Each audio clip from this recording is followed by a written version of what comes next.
गणेश सहकारी दूध व्यावसायिक संस्था सन 2025-30 या कालावधीसाठी पंचवार्षिक निवडणूक होत आहे। या निवडणुकीमध्ये आम्ही परिवर्तन पॅनलच्या सर्व उमेदवार या निवडणुकीला सामोरे जात आहोत। या निवडणुकीमध्ये सामोरे जात असताना निवडणूक निशाणी ॲटो रिक्षा आहे।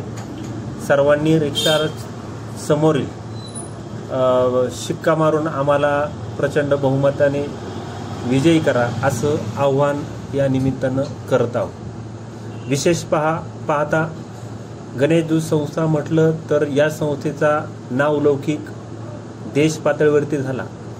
तत्कालीन पंतप्रधान डॉक्टर मनमोहन सिंग व शरदचंद्रजी पवार साहेब यांच्या हस्ते या डेअरीला गौरवण्यात आले। संस्था पाहिलं तर झपाट्याने या गणेश दूध संस्थेचा वटवृक्ष झाला। कालांतराने तत्कालीन त्यावेळी या संस्थेचं संकलन 35-36 हजार लिटरपर्यंत पोहोचलं। किटली संकलन असणारी एकमेव डेअरी म्हणून या पुणे जिल्ह्यामध्ये गणेश दूध संस्थेचा विशेष उल्लेख आहे। विशेष पाहता या संस्थेमुळे राजुरी गावाच्या जडणघडणीत नाहीतर अर्थव्यवस्थेचा कणा म्हणून गणेश दूध संस्थेकडे पाहिलं जातं।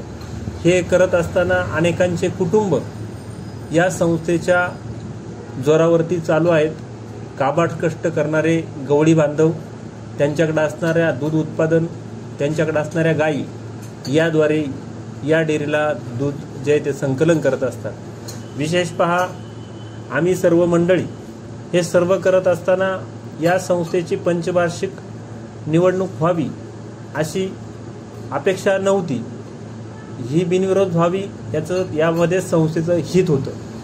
परंतु सध्याच्या काळात चाललेलं राजकारण, पदांचा हव्यास आणि संस्थेची झालेली घसरण पाहता आत्ता सध्या या संस्थेचं दूध संकलन 15-16 हजार लिटरच्या दरम्यान येऊन ठेपलेलं आहे।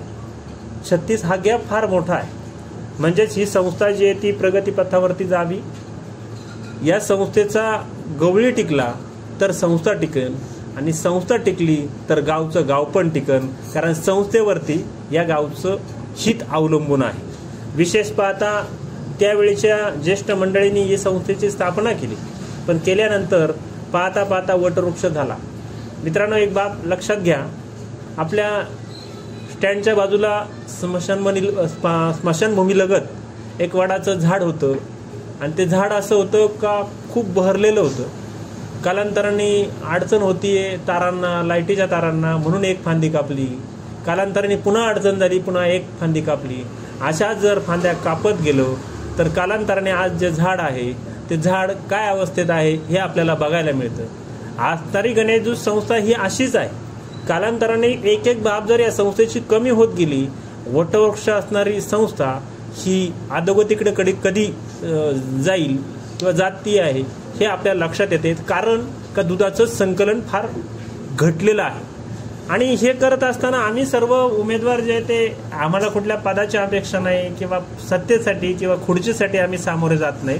तर आम्हाला एक अपेक्षा आहे का भविष्यात हा वटवृक्ष जो आहे तो पुन्हा डोलला पाहिजे आणि त्याच्या सावलीचे आधार आपल्याला मिळावा, यासाठी आम्ही ही निवडणूक जी आहे ती लढत आहोत। विशेष पाहता कष्टातून दुधाची निर्मिती होते।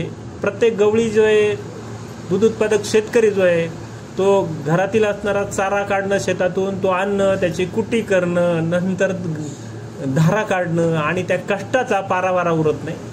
याचं कारण आहे का अनेक जणांना मणक्याचे प्रॉब्लेम आले। आता मणक्याचे प्रॉब्लेम का आले तर कष्टाचा धंदा आहे आणि ज्या दुधाला आपल्याकडं अमृत समजलं जातं आणि ते अमृत आपण पिकवण्याचं काम किंवा उत्पादन करण्याचं काम आपण करत आहोत। निश्चितपणे गणेश दूध संस्था भविष्यात टिकावी आणि त्या निमित्ताने या संस्थेचं हित आपण सर्वांनी जपावं। विशेष पाहता हे जर जपलं तर भविष्यात राजुरी गावचं गाव पण टिकल, यासाठी आम्ही ही निवडणूक लढत आहोत।